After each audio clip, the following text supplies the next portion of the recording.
Hi, today I'm going to make barbecue beef. My name's Shayna and thank you for joining me on Shayna Shows You Stuff. This is an old recipe. I found it written on a piece of paper in some stuff I got at an estate sale. And so I've never tried this before. So we're going to try it together. I think that this is probably wartime. They're using cans of vegetables and it seems like it's a fairly cost-efficient recipe. Let's get right to it. It's going to take a little while. So I'm going to heat my frying pan up, if I can learn how to use the use the buttons. Let's put it on high because we want to brown the beef first. There we go. I should get the beef. So I get this beautifully pre-cut beef. It saves a step for me. It was a reasonable price, so you want 1.5 pounds of beef cubed. You can cube it yourself. I'm going to take the lazy route and I bought it already cubed.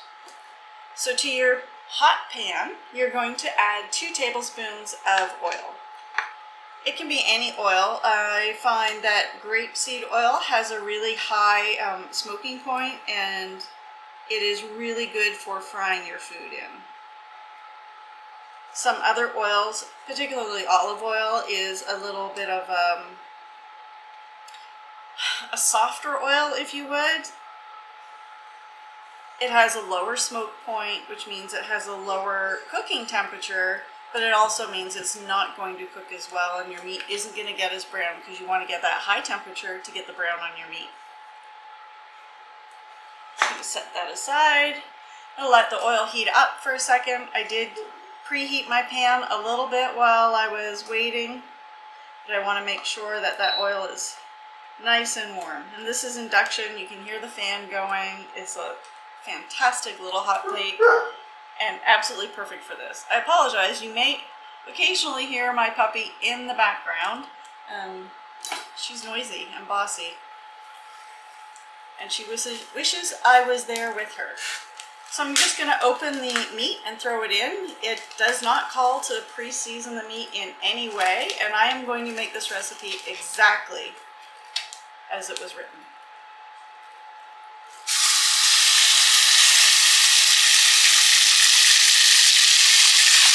That's what you want. You want that sizzle. If it doesn't sizzle like that when you put your meat in, it's not warm enough yet. So you want to make sure your meat gets nice and brown. And the reason for that is that brown coating is going to lock the juices in. So when it comes time to eat, your meat chunks are going to be juicy and delicious. I think I'm just about done. So next thing we're going to do is add 1 can of beef broth. And it doesn't say to take the oil out. It doesn't say to drain the meat. So we're just going to add the can of beef broth. 1 cup of water.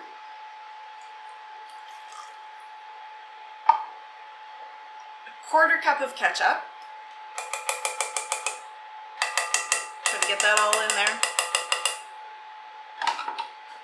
A tablespoon of mustard. Oops, forgot to grab the mustard. But I had it close by. Alright, give it a shake so you don't get any of that mustard juice. Let's get just the mustard. Just the mustard. There we go, a tablespoon of mustard. A dash of garlic powder.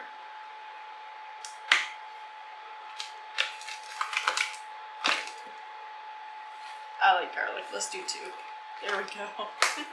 I don't think 1 dash is enough, do you?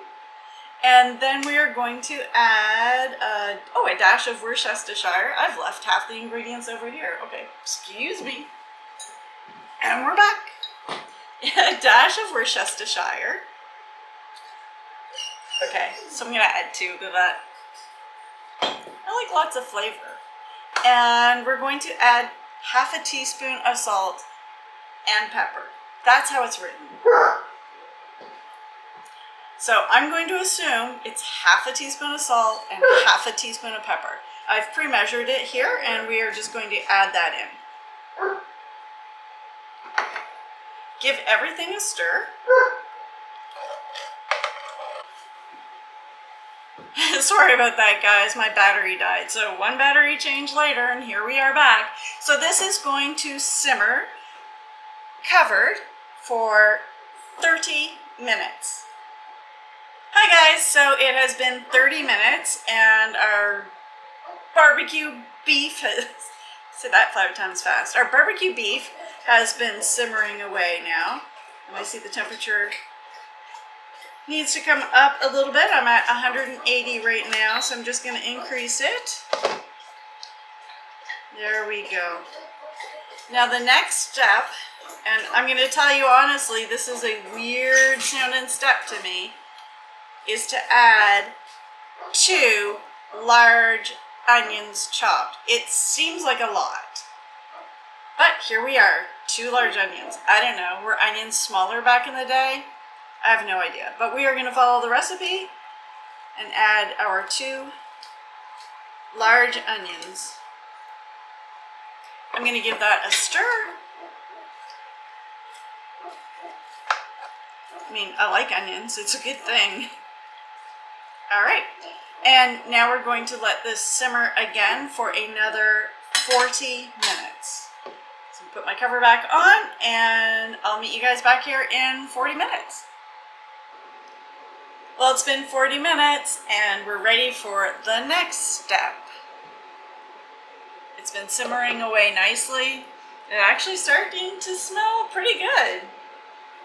So our next step is to add 1 can of sliced mushrooms. I have drained these. The instructions did not indicate whether I should drain them or not. I felt like it would be a lot of liquid. So I have strained my mushrooms and we're just going to dump them right in. And to that we are going to add half of a chopped green pepper. I have already prepared that.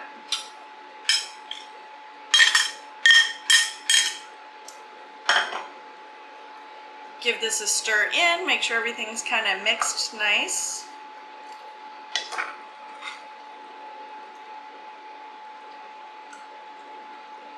I actually think this is going to be pretty good. It's smelling nice. And it's super pretty with those green onions in there. Alright, so we're going to give that a cover and we're going to let this simmer for 20 more minutes. Hey friends, so it's been 20 minutes and it's time to thicken this up. Oh, it's cooking nicely now.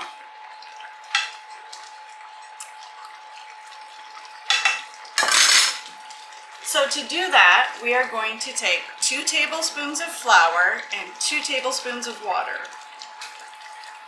We're going to mix these together to make a paste. And this is exactly what the recipe said to do, make a paste out of it. Which is kind of hard when I'm holding it up here. And honestly, I need more flour, or water.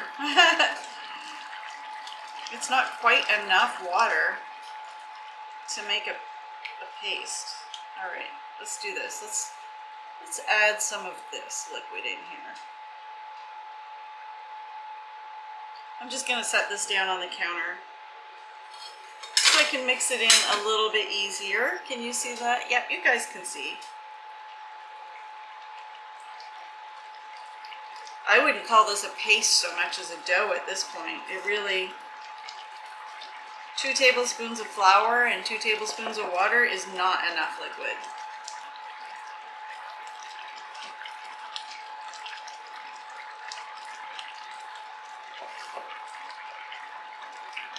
This also isn't a big enough container.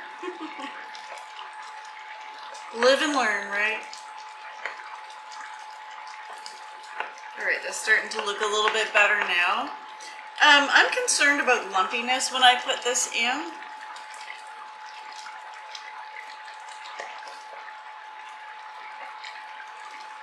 I think what I'm going to do is just grab my whisk really quickly, and then we'll use that to kind of get rid of the lumpiness as it goes in. Okay. Got a nice little simmer going on. Just going to use the whisk to kind of get this flour water paste in here, and this is actually, it's done. We're just at the point where we want to thicken this broth up a little bit.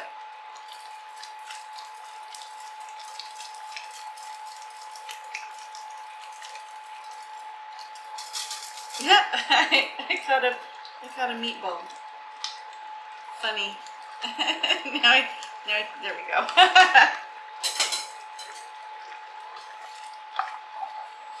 Oh yeah, I'm gonna turn the temperature down a little bit lower right now. Oh, that thickened it nicely. To be honest, I didn't think it was gonna work. All right.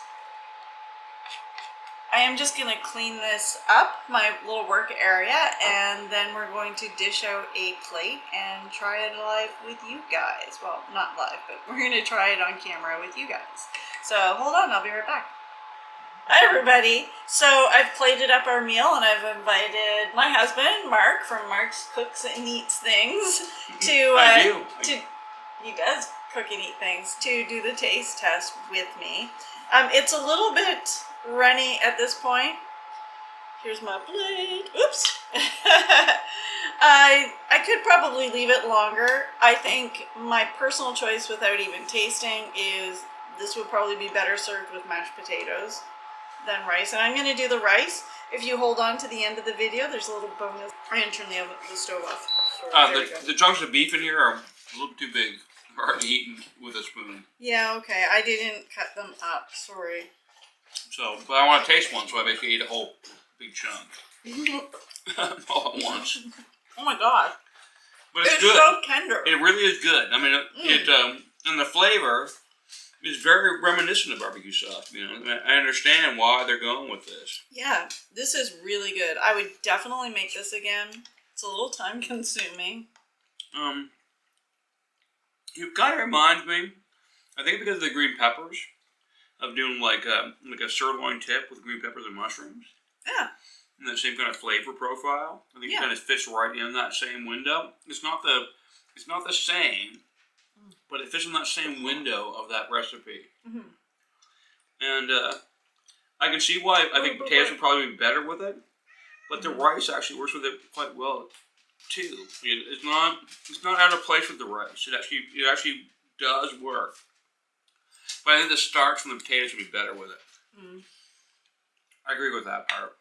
Well, and I mean, the broth makes such a nice gravy. All in all, so there are 2 large onions in this, and I thought it was going to be too much, but it's not. It's not. You don't really even notice them. You can see the onion in it, but it doesn't seem to be a lot. And no, it doesn't. I agree. It's really and it doesn't overpower the dish at all. Mm. It I guess it kind of adds that texture. Really? And I got to say, personally speaking, I am not a fan of canned mushrooms at all. They're just fucking weird. But in this recipe, it actually works. The texture of it fits in this recipe. It does. And normally, it's the long cooking time. Maybe. And normally, I would just be like, no, give me a fucking break.